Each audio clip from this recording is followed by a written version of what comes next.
यथार्थ को समझना, यथार्थ को जानना बहुत जरूरी है।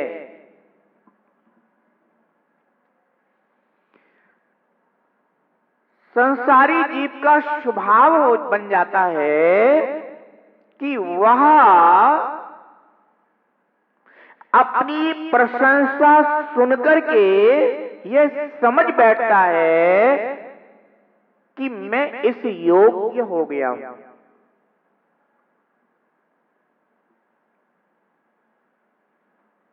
परंतु यह भूल है। तुम्हारे द्वारा जो अपने मित्रगण, साथीगण, परिवारजन उनके अनुरूप कार्य हुआ है, उनकी जो अपनी स्वार्थ पूर्ति हुई है, उसके बदले में उन्होंने आपको धन्यवाद कहा है।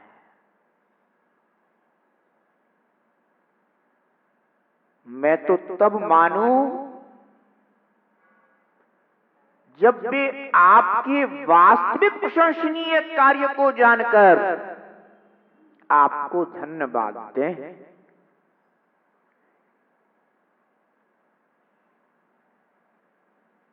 इसलिए आपको धन्यवाद मिलता है तो उसमें यह विचार करना कि यह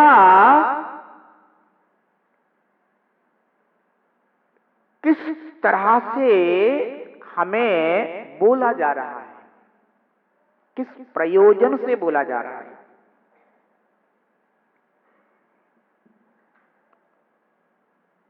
एक तो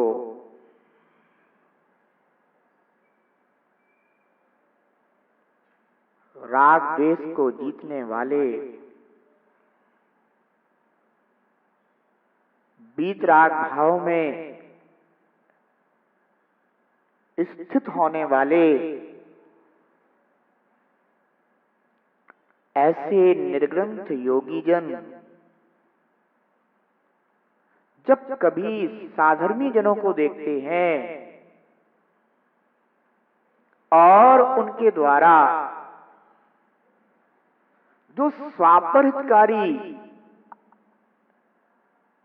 सम्यक पुरुषार्थ किया जाता है तो कहते हैं धन्य है तुम्हारा यह मांगलिक पुरुषार्थ। अहो, निस्वार्थ भाव से धन्य कहने वाले एकमात्र इस जगत में निर्ग्रंथ योगी ही हैं, जिनवाणी माता ही है, या सच्चे अरिहंत देव ही हैं। बाकी तो इस जगत में सब अपने अपने स्वार्थ पूर्ति होने पर ही धन्यवाद प्रदान करते हैं।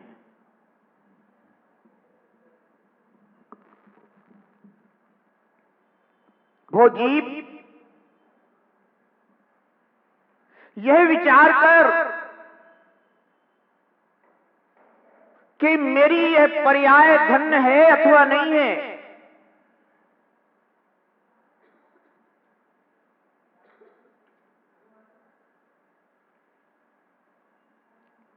आचार्य देव कहते हैं यदि तुम्हें अपना जन्म, अपना जीवन, अपनी पर्याय, अपना पुरुषार्थ, अपना समय धन्य करना है तो सबसे पहले कुदेव, कुगुरु, कुधर्म इनका परित्याग कर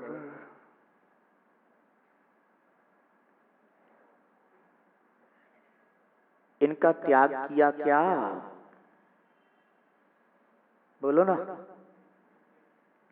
नहीं किया तो कर दो।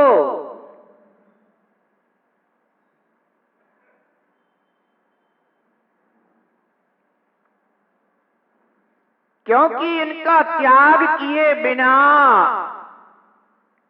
आपका संपूर्ण पुरुषार्थ प्रयास नष्ट हो रहा है। आचार्य देव कहते हैं, कुगुरु कुदेव कुधर्म की मान्यता मिथ्यात्व है। और एक बार अगर सर्पणी आलिंगन कर ले तो केवल यह शरीर ही नष्ट होता है, परंतु मिथ्यात्व रूपी सर्पणी ने अगर डस लिया तो शरीर भी नष्ट होता है और भाव भाव नष्ट हो जाते हैं।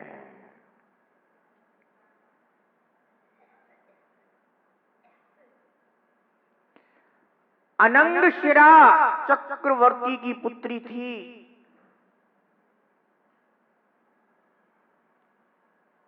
उसके रूप पर मोहित होकर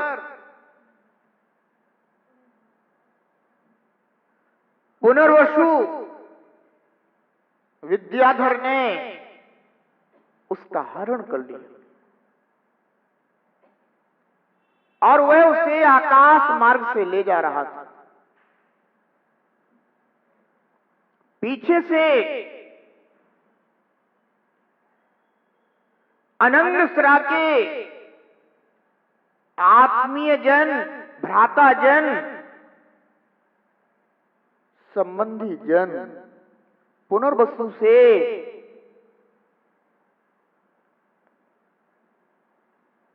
अनंग शिरा को छुड़ाने के लिए युद्ध करने आ रहे थे। पुनर्वसु विद्याधर ने अनंग शिरा को एक विद्या के माध्यम से ऊपर से छोड़ दिया और वहां एक घनघोर अटवी में, एक घनघोर जंगल में पहुंच गई, जहां दूर दूर तक मनुष्य दिखाई नहीं देते थे। मात्र जंगल में रहने वाले क्रूर पशु जानवर वही विचरण करते थे।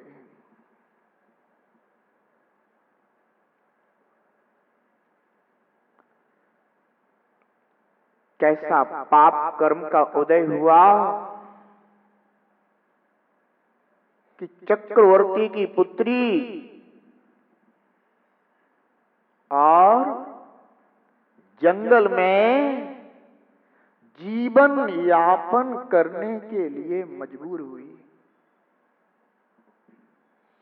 जान ना कुछ, भोजन का साधन, न रहने का साधन, न ओढ़ने बिछाने का साधन, न शरीर पर वस्त्र आदि धारण करने का कोई साधन। मनुष्य को और ज्यादा कोई आवश्यकताएं हो ना हो, पर रोटी, कपड़ा और मकान ये तो आवश्यक होते हैं, परंतु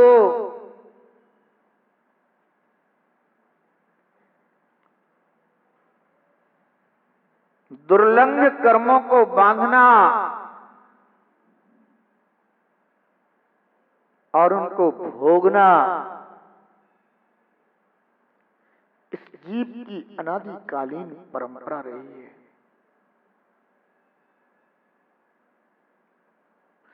अब वह अनंतशिरा जंगल में विलखती थी, रोती थी, अपने पिता को याद करती थी कि भो पिताश्री, आप तो सचखंडाधिपति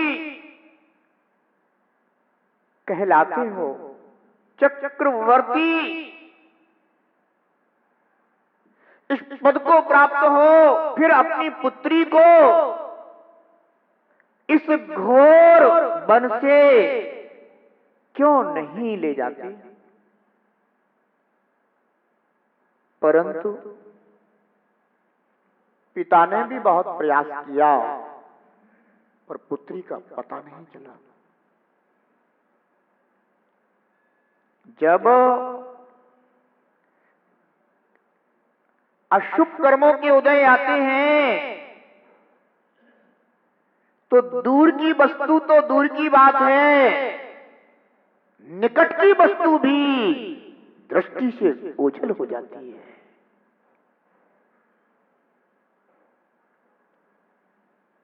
अनंतशिरा जंगल में क्रूर जानवरों के मध्य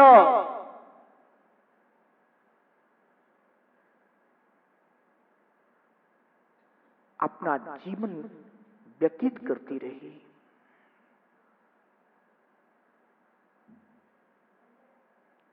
नदी पर जाती, पानी ग्रहण कर लेती, वृक्षों के पत्र फल यदि मिल जाते तो उससे अपनी क्षुधा मिटाती।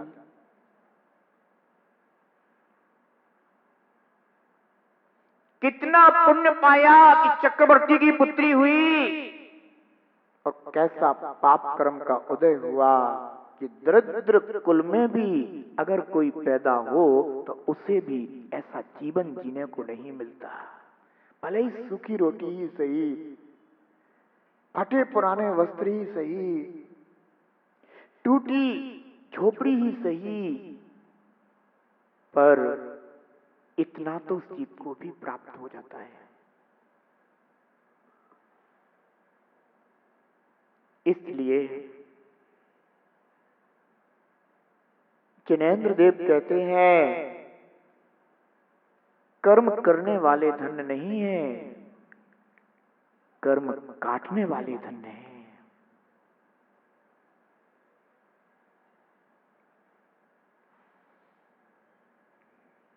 विचार करना,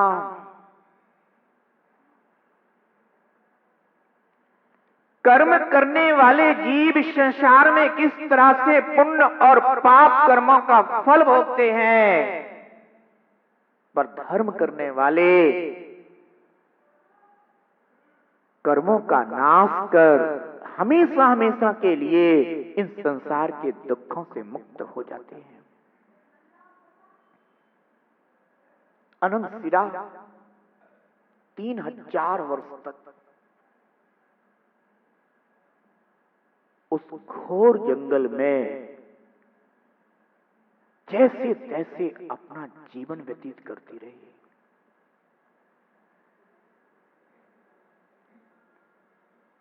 हम आपका जीवन तो है ही कितना, 60, 70, 80 साल का। 60, 70, 80 साल के जीवन में कितनी चिंताएं हैं।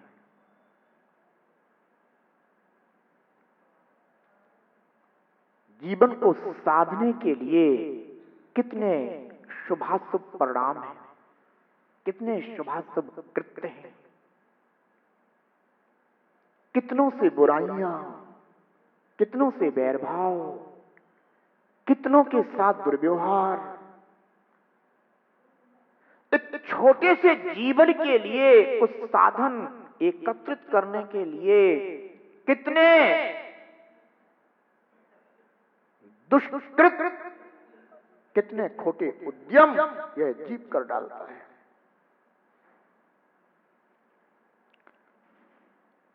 अनंग सिराने 3000 वर्ष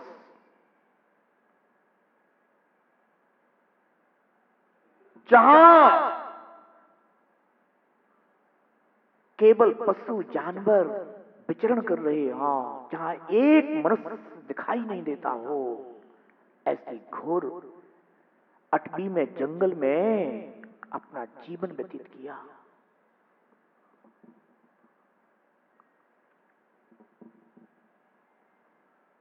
कर्म ही दूसरों को अपने साथी बना देते हैं और कर्म ही अपने साथियों को अपने से पृथक कर देते हैं। और जीव यह सोचता है कि ये साथी मैंने बनाया है, ये साथी मेरा है, ये साथी अपना है।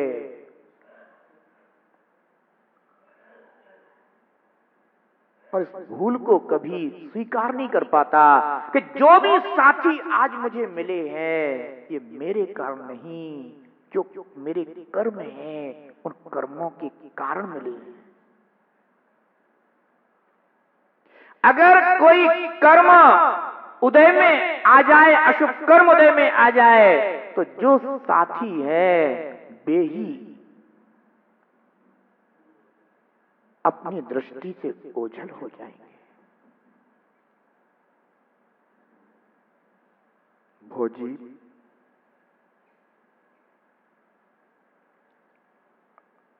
अपनों के बीच में रह करके अपने चिंतन के बीच में रहना सीख। तू अपनों के बीच में तो रहता है पर कभी अपने चिंतन के बीच में नहीं रहता। अपनों का साथ स्थायी नहीं है, पर अगर तू अपने चिंतन के बीच में रहेगा तो अवश्य ही तू इस स्थायी अवस्था को प्राप्त कर सकता है।